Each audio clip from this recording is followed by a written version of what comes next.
What I'll now do is walk you through each of the things that you'll need to get Abacus up and running. So we start with our biggest component, which are our RFID tag readers themselves.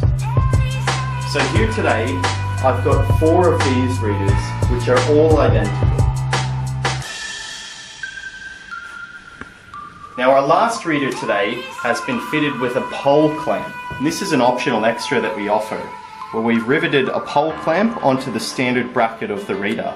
What this allows you to do is attach it to a gantry or a marquee and move your reader around as you desire.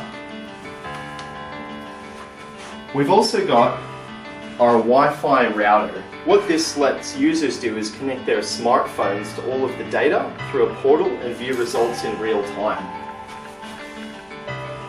The next thing, and perhaps second most essential, are the tags themselves. These are UHF RFID tags, and you'll see that they contain serial numbers printed directly onto them.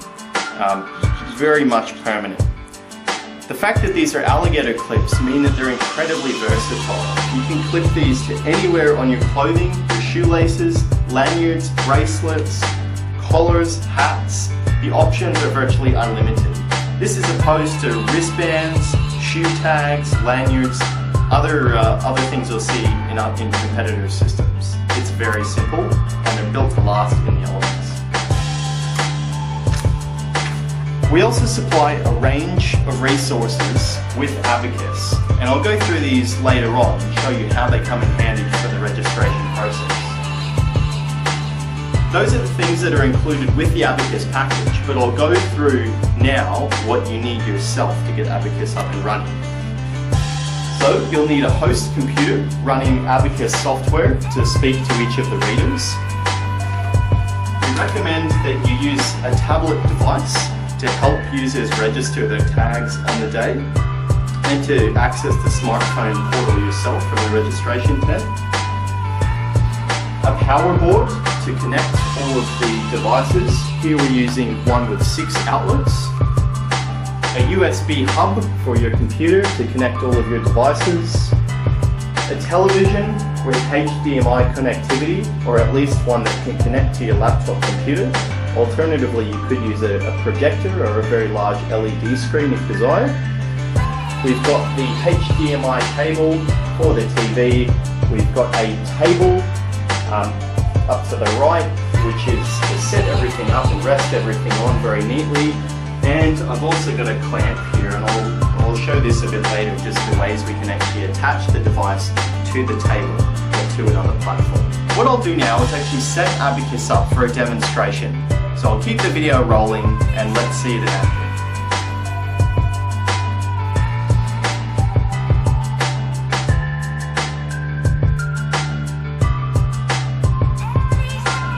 Okay, so here we have the Abacus system fully set up. We've got our TV screen, which will act as our external display to participants. We've got our first reader, which I've secured to the table just using a standard clamp. We've got our next reader located on the ground.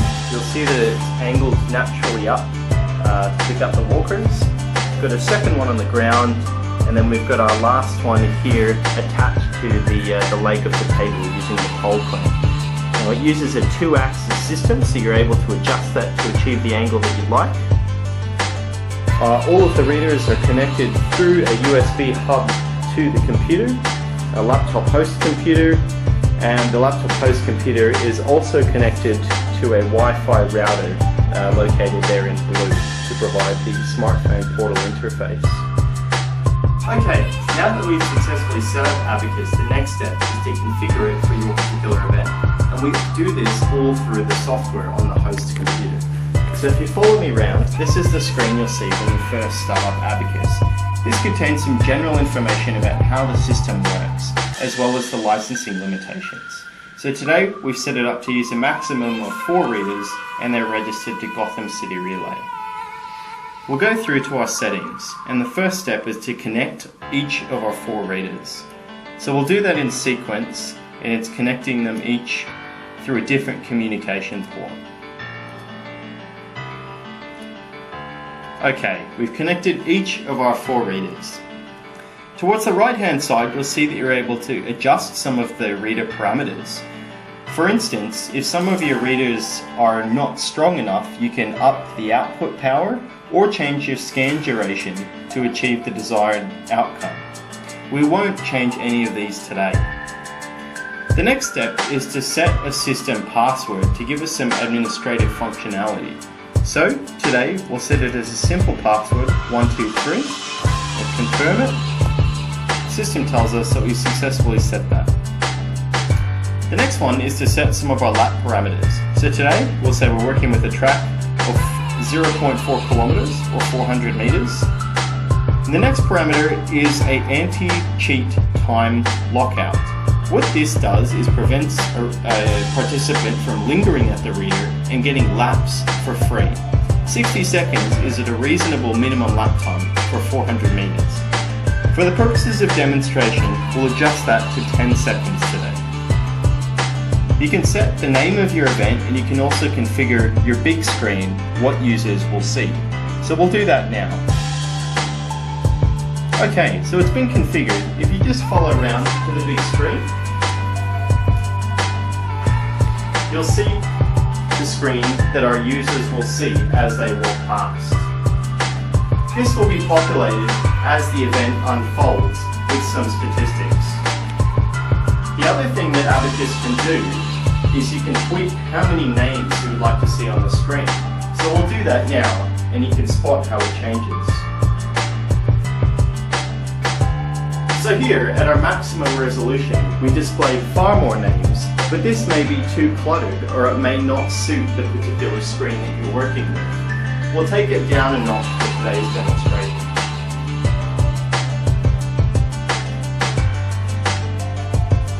Okay, having set up our big TV screen, we can do a couple more things before we're ready to go. The first is to select what you'd like our users to see. Do you want them to see a lap count, or do you want them to see their last lap time in split seconds? That's more akin to athletics events, whereas Relay for Life tends to use lap count, being less of an athletic event. So today we'll select lap count, but at any time you can change what the users will see. At Relay for Life, all of the teams, or most of the teams, will have pre-registered through the website. What we can do is we can preload those team names into the system to allow for more efficient registration on the day. We would do that by clicking here and simply entering the names one per line. We won't pre-register any today because it's just a demonstration.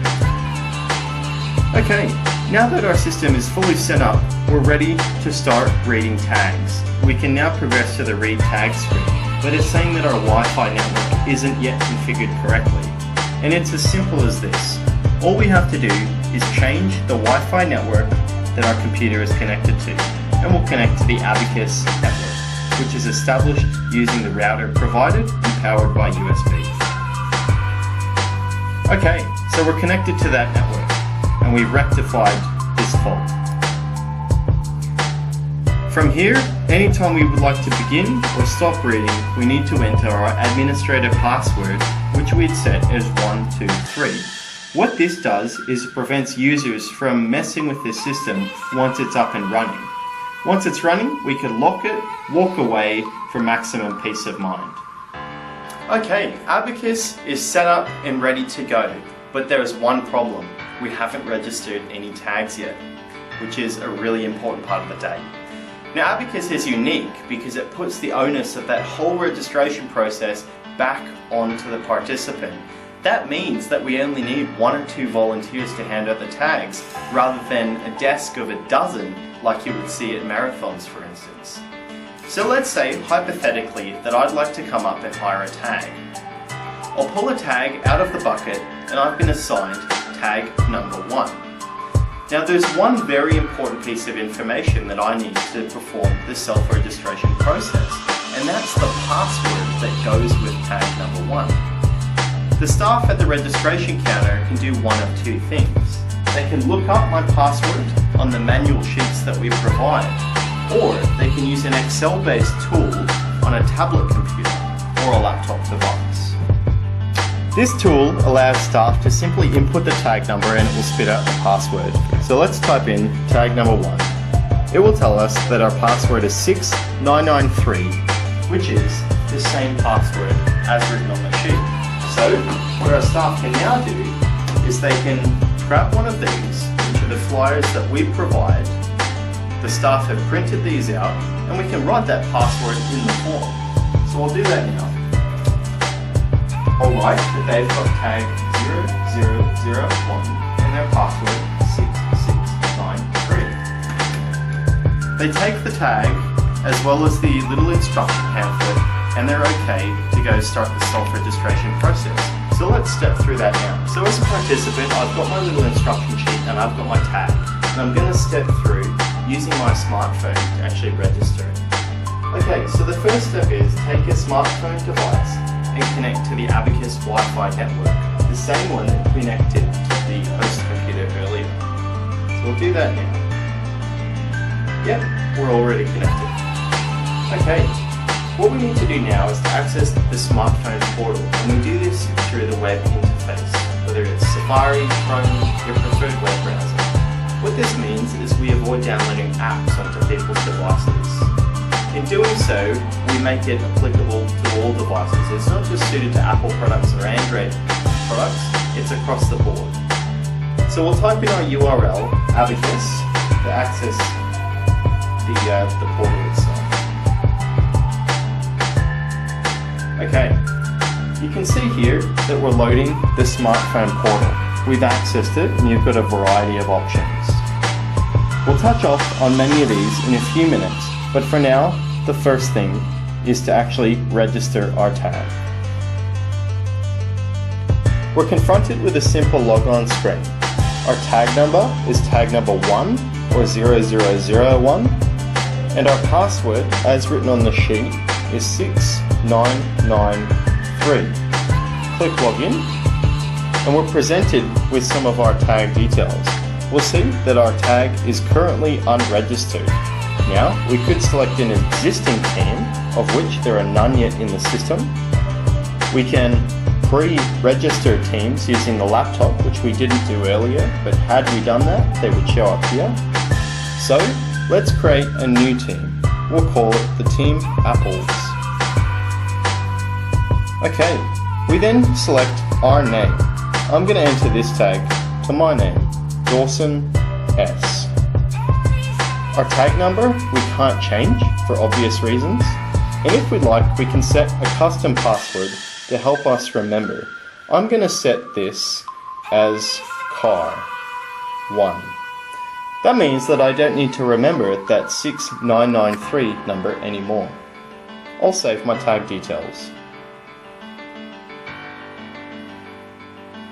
Okay, it's returned me to the main screen, and that registration process is completed. The only time I needed the help of the volunteer was to actually pay for the tag, collect the tag, and for them to look at my password. I performed the whole process myself. Now, what we can do is use our admin password for a certain functionality. So let's take a second tag here. Let's take tag number 4. Exact same type of tag, the only difference is tag number 4 instead of tag number 1. Now what we can do is rather than go through the whole process of looking up a tag password, we can go to the smartphone portal, click on Register Tag, select tag number 4, and in the password use our admin password, which was 123. Log on. You can see that we've been able to get through the system and we're now at the Update Details screen. This is very handy if you have a number of volunteers standing around at the start of the event with iPads. Then, rather than giving you the sheet of paper with the password written on it, you can simply use the password in your mind, the admin password. So, I'm going to help this individual out. I'm going to say, yep, they're also on the Apples team, but I could have selected a new team. So we'll say that they're on the Apples team, and their name is John A. I'm going to set his password as Bob 2. Okay, saving those details. And you'll see that those details have now been fully committed to the system. Okay, so we've registered 2 of our tags today, and right now, as soon as we click read tags, it will start picking up that information. Now, for the purposes of the demonstration, I'll pause the video here and I'm going to register a whole bunch more tags so that we've got multiple teams and multiple people. Okay, now that ABACUS has been set up and configured correctly for the event, we can now start to read tags. We've also had some users register their tags using the self-registration process. It's important to note that not all of the users have to register their tags before we start the event. We can start the event and latecomers can register later on. We just registered them beforehand for convenience sake today. When we're ready to start the event, it's all controlled through the software. Having set up all of our parameters correctly, we simply go to the Read Tags tab and make sure that our password is entered and enter begin